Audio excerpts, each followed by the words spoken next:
Earlier, we had also mentioned that Stuyvesant High School was the students were not being students and staff not being allowed to leave there.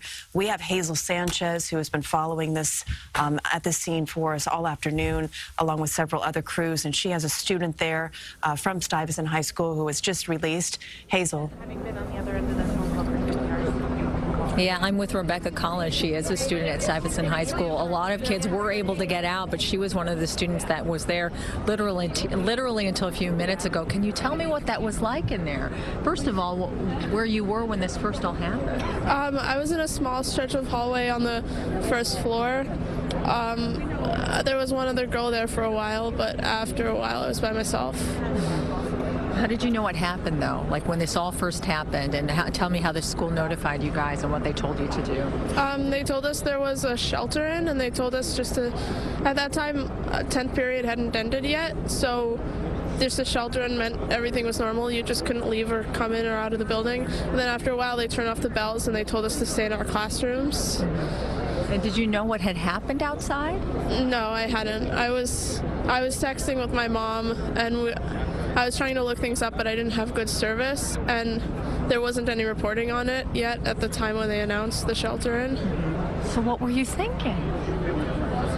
I wasn't worried at the time. I wasn't upset. I thought it was minor. I thought there was like maybe an accident or something, but I didn't imagine something like this. So how did you find out what happened? And tell me what that was like once everyone was realizing what had happened right outside your school. After a while, my mom sent me, she texted me a link to an article about it, and I realized just how close it was to the building, but we still didn't really know. No one quite could figure out what happened. At first it said there were very few people, and people just kind of were anxious to get out and to go celebrate Halloween, and so yeah. But in hindsight, I know that you were pretty shaken up when I first saw you getting dismissed today. What was just so hard for you? And tell me what your thoughts were at that point when I saw you.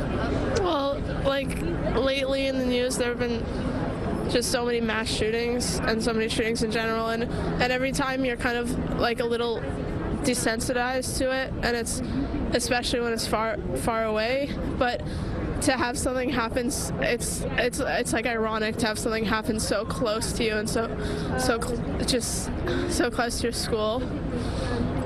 Oh, and I'm sure your mom, I'm sorry, I'm a mom. Sorry.